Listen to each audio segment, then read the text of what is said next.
Constitution isn't an oath that I abide by only when it's easy or convenient. Positions, and someone has to be the first, but this is really a canary in the coal mine moment for the rule of law. So again, I come back to my hope that others will see the moment and see what is right and speak up. Do you think you'll ever work in government service again? Like, do you think you could ever be idealistic the way that you were when you entered the DOJ about representing the government, given what you've seen? Yes, absolutely. It'll be hard. It'll be a challenge, but the oath I took to uphold and defend the Constitution isn't an oath that I abide by only when it's easy or convenient. So, yeah, absolutely. I think that one day there will be a DOJ or government civil service writ large that I can be a part of again. Just not now. Erez Rouvaini, thank you so much for being with us today. Thank you.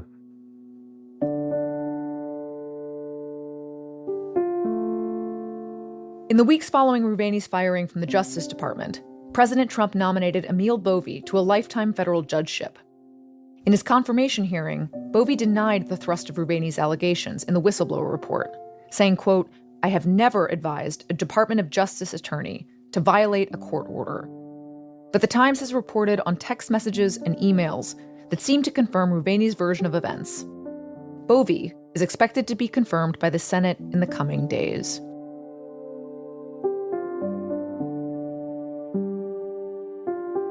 We'll be right back.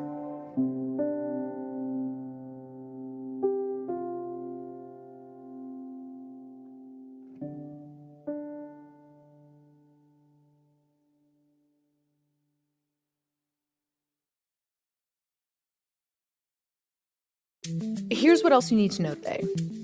On Tuesday, the leadership of the U.S. Attorney's Office in New Jersey was thrown into confusion after top Justice Department officials overruled a panel of federal judges who were attempting to replace the state's acting U.S. attorney. That position is currently held by Alina Habba, a former personal lawyer for President Trump, whose limited term in the role was set to end soon. The panel of federal judges has taken the rare step of blocking Habba's bid to stay in the role, instead choosing a different prosecutor for the job. But the Attorney General, Pam Bondi, stepped in, firing that prosecutor. It remains unclear whether the judges will be able to enforce their appointment. And Speaker Mike Johnson abruptly announced on Tuesday that he would shut down the House of Representatives, sending the chamber home early for the summer in order to avoid holding votes on releasing files related to Jeffrey Epstein.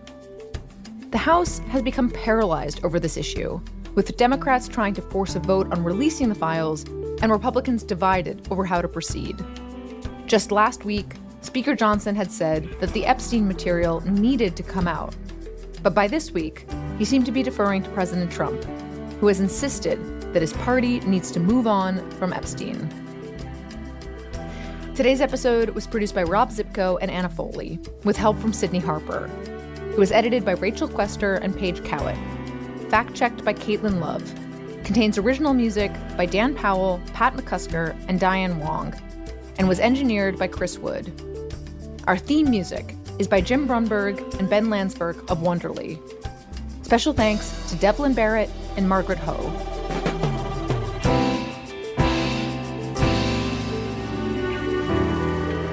That's it for The Daily.